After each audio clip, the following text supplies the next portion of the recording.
Hello and welcome back to the Wasteland, everybody. Welcome back to New Vegas, where today we're going to be taking a look at a very bizarre set of weapons. These are all of the Sonic Emitters. I'm also going to be taking a look at the pulse gun because it's using the same model, and it's our last energy pistol anyway to talk about, so we might as well throw it into this one. So the Sonic Emitters you can find all throughout Old World Blues. You can buy multiple of these. You're given one of these right away at the very start, and it is necessary for actually completing everything in Old World Blues, since you do need to upgrade it so that it can at least take down the barriers that are around Old World Blues, so you can get to a couple other areas that you otherwise couldn't get to. It also makes it so secondary side quests can also be achieved in Old World Blues. So this is a very important weapon to that DLC. But how great of a weapon does it make? Well, there is actually 5 of these in total, so let's talk about each of them. The very first one we're going to talk about is Revelations. The main reason why is because this is the very first version of the Sonic Emitter that you get. Each of the Sonic Emitters are kind of similar in certain ways, where they all have basically the same attack pattern, the same attack speed, and a couple other things that are going to feel very similar, but each of them have their own unique stats and their own unique special abilities. So Revelation requires 50 energy weapons and 2 strength to wield. This one does 31 damage per hit, which is actually fairly high, especially for the amount of ammo that this uses, since this is one of the weapons that just uses 1 energy cell per shot, so it's fairly high damage per shot for an energy pistol. This one does 32 damage per second. None of the Sonic Emitters fire very fast, they all fire fairly slow. They also have travel time similar to like the Plasma, or more similar to something like the Lake Lark special attacks, where they also have a sonic attack. This one does 18 crit damage, so less damage than its regular damage. This is how all of the Sonic Emitters work besides one of them. This has a 1x crit modifier, costs 30 action points using VATS, which is okay overall. This one has a spread of 0.1. It's a pretty big hitbox though, so the spread being that low, it's still fairly easy to hit. The main thing that's difficult with this is just the projectile speed overall and the projectile range, where it does seem to have limited range overall. I honestly don't use the Sonic Emitters that much, but whenever I have used them, I've only really used them at close and medium range because I've never really seen the Sonic actually hit enemies at a distance. This one has a 24 round magazine, and this does only consume 1 ammo every time that you shoot it, unlike some of the other ones that we're going to talk about that can consume 2 or 3 shots. This one weighs 2 weight, so it is very lightweight, and it has 100 item health, which is okay for an energy weapon. This doesn't shoot super fast, so you're probably not going to break it really quick, and it's not very difficult to fix these since you can fix them with so many options. And in Old World Blues, it's very easy to get Sonic Emitters. They're all over the place. You can buy them from the sink. The unique effect that Revelations has, though, is that on a crit hit, this one paralyzes enemies. This can be pretty useful, especially depending on the enemy type that you hit, since paralysis is one of the strongest attacks in the entire game. I don't think Revelations is the best for doing this, though. I think something like the unique laser pistol, the compliance regulator, is a better option of this because the compliance regulator is longer range, it's more accurate, it holds more shots, and you can spam it a lot faster, so it kind of fits that role better. But this isn't terrible because paralyzation is still really nice, especially if you hit something like a Deathclaw with it. If it's paralyzed, it can't fight back, and then you can get real close and keep shooting it.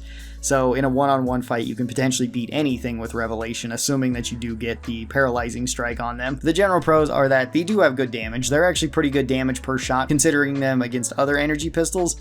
They can actually do a lot of good damage. They're fairly versatile too, since you can swap a Sonic Emitter to whichever one of these you want, so you've got a lot of different options depending on what type of build you're going for or what you want in them.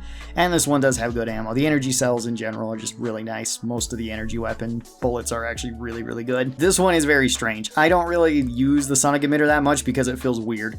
It has a weird projectile speed, it has a weird projectile shot, it has limited range because of that, and the other major con to this is that it has a slow rate of fire. So it's not really the most consistent pistol in my opinion, but it's not a terrible pistol either. They're actually pretty decent if you want to use them. It's just you do have to get used to them overall since they feel so bizarre compared to so many other weapons. There are quite a few different perks that can help out with the Sonic Emitters. Meltdown is really good for just dealing extra damage to multiple enemies. Can be really useful on any of these. Pack Rat actually affects all of these since they weigh less than 2 weight, or they weigh 2 weight or less, so they're cut in half down to 1 weight. That's pretty nice, and it also helps with ammo if you're playing on the hardcore difficulty.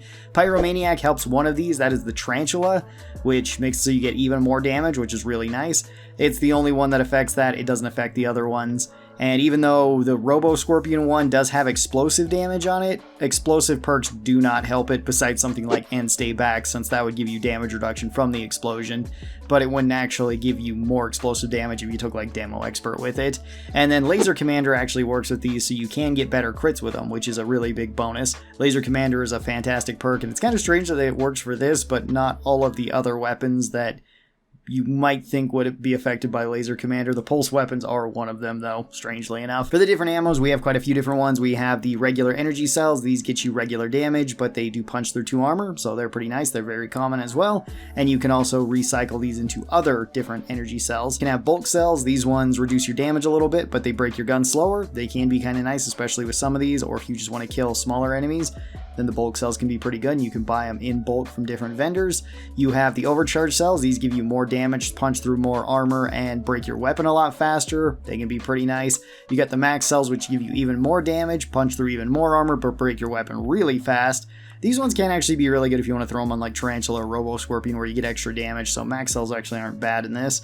I wouldn't really recommend it for something like Revelation, since that's where you're going to be paralyzing enemies. And then we also have the optimized cells. These ones make it so that you get more damage and you break your weapon slightly faster. They're generally the ones that I go with most of the time for most weapons. You will need to have the Vigilant Recycler perk in order to get that, but that's not such a big deal. So for an overall rating for Revelations on my tier list, I would put Revelations into B tier. The paralysis is pretty nice on it. The damage is okay on it. I still don't think it's the best for paralyzing enemies, but this one can still work, and if you like this one better, then by all means use it. So now that we've talked about Revelation, let's talk about all of the other guns that we need to talk about. The first one we're going to talk about is Gabriel's Bark. Gabriel's Bark you do need to get from Gabriel, and then you can go to the jukebox and you can change any of these into whatever you want. You can do this at any time too, and you can change them back and forth whenever you'd like. So you're not stuck with just one Sonic Emitter for each of these, although you could buy enough Sonic Emitters to change all of them into all of these, if you would like. Gabriel's Bark also requires 50 energy weapons and 2 strength to wield. This one does 55 damage a shot, so really high damage. 57 damage per second, about the same as its regular damage. It still doesn't shoot quick, none of them do. This one has 25 damage for crits, so also lower than its regular crit damage. A 1x crit modifier. Costs 30 action points to use, has the same spread at 0.1. This one also holds 24 rounds in it, but it does consume 2 ammo every time that you shoot it, so it's actually just 12 shots before you have to reload with Gabriel's Bark. This one also weighs 2 and has 100 health, and Gabriel's Bark has the unique effect of when you hit crits, it has knockback on it. It's one of the few weapons that actually has knockback on it. This pushes enemies back, and this is actually really nice on a weapon like this. I would say this one's a little bit better than Revelations, but I'd still put it in the same tier of B tier. Moving from Gabriel's Bark, we have the Opera Singer that you can put on your Sonic Emitter. Opera Singer also requires 50 energy weapons and 2 strength to wield. This one also does 55 damage, similar to Gabriel's Bark. This one has 57 damage per second, same thing as Gabriel's Bark. Actually has the same crit damage of 25, crit chance is 1 times, AP is 30, spread is 0.1, magazine is 24, however this one does only use the 1 ammo per shot. So this one is more ammo efficient than something like Gabriel's Bark, which is really nice. It has the same damage, but it costs half as much ammo. This one weighs 2, it has 100 item health to it, and this one has the unique effect of on death, you can dismember enemies. If this was on crit and you could dismember enemies, they would make Opera Singer quite a bit better, since if you dismember an enemy, that generally means that you just outright kill them. But since this is on death, this is basically just a stronger version of the Sonic Emitter overall than something like Revelations or even Gabriel's Bark.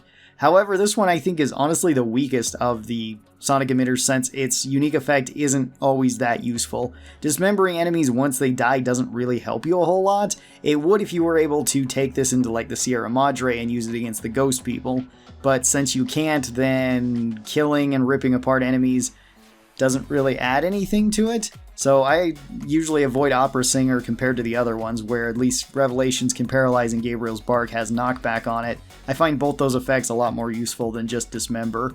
So I'd put Opera Singer actually a tier lower into C tier. I think it's an okay pistol, but it's not going to be one of my go-to energy weapon pistols. Moving from that, we have Robo Scorpion. Robo Scorpion you get once you defeat the Robo Scorpion that Dr. Mobius has, the really big one. I do think you have to search its corpse afterwards. And Robo Scorpion requires 75 energy weapons and 2 strength, so more energy weapons than the other ones that we've talked about. This one does 65 damage per shot, so the most so far, and the most out of any of the Sonic Emitters. This has 67 damage per second. This one on crit does 30 damage, however it does an additional 100 damage because of its unique effect, where it deals an extra 100 explosive damage on crit, so that's really nice. This one has a 1x crit modifier, costs 30 action points, has a 0.1 in spread, holds 24 rounds in it, however this one consumes 3 ammo every time that you use it, so you only get 8 shots in total rather than 24 shots, still weighs 2, still has 100 item health, and the big selling point of this one is that you get explosive damage on your shot once you crit. This can be really useful because it gives you even more AoE damage, which you can pair with something like Meltdown, which we talked about in perks, so that you can get even more on top of that. This one is really fun, and I like Robo Scorpion quite a bit. This is probably one of my favorites of them. However, I don't know if I'd put it any higher than Gabriel's Bark or Revelations. I think I'd still put it into B tier. I think it's a little bit better than those two, at least for this type of job. But it's still a little bit awkward, and you can blow yourself up easier with this than anything else that we've talked about. You can blow yourself up with all these if you have Meltdown and you're shooting stuff close enough, but this one in particular, since it has explosives on it already, you can already do some self-damage. So Robo Scorpion is a little bit awkward to use. And then our final Sonic Emitter is the Tarantula. Tarantula requires 75 energy weapons and 2 strength to wield. This one does 60 damage per shot, 62 damage per second. This also has 30 crit damage, 1x crit modifier, costs 30 action points, has a 0.1 in spread, also has a magazine of 24, but this one consumes 3 ammo every time, so you're down to 8 shots again. Weighs 2 and has 100 item health. This one adds fire on every hit though, and this adds fire to the base gun, so that means Pyromaniac affects it, which kind of automatically makes Tarantula the strongest of the Sonic Emitters if you want to use it as a general purpose weapon, and I think it's actually the best of the Sonic Emitters overall if you just want to be using it as a weapon. Robo Scorpion, you could argue if you want to use it for more AoE, then that one can be really good, and I could understand that. But I think Tarantula is going to be our highest ranking of the Sonic Emitters, and I'd put this one up into A tier. It's overall a decent handgun, a decent energy pistol, but it's still not one that I really go for that often. I'll usually go for some of the different energy pistols, like maybe just a plasma pistol or a plasma defender over these ones. Mostly because they don't feel nearly as weird as the Sonic Emitters do. Now we still do have one additional weapon that we need to talk about, and that is the pulse gun. Now the pulse gun is also a unique weapon that you can get in New Vegas. This one you don't actually need to have a DLC for though. This is found in the base game, and this is found in Vault 34.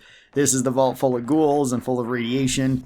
And it also has All-American at the very bottom of it, which is a really cool weapon. The pulse gun can be found inside of the vault. It's found in a crate, and it has a very hard lock on it. So you will need to have 100 lockpicking, or you're going to have the key for it. In order to get the key, you do have to go all the way up to the Boomer's place, because they have it.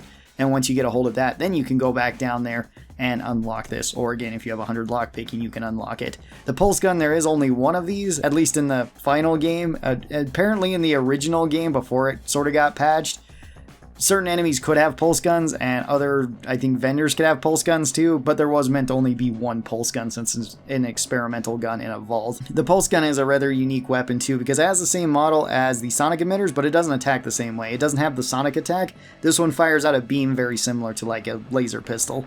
This one requires 25 energy weapons and 2 strength to wield. This one does 5 damage on hit, 5 damage per second, 5 crit damage, so very low damages all across the board. Has a 1x crit modifier, costs only 20 action points to use in VATS, which is pretty good. Has a 0.1 spread, so it's very accurate. This one has a magazine of 25 rounds in it, but this consumes 5 ammo every time that you shoot it, so you do only get 5 shots in total. This weighs 2 and has 100 item health. Very similar stats to the Sonic Emitter. This one, though, has additional damage towards robots and power armor.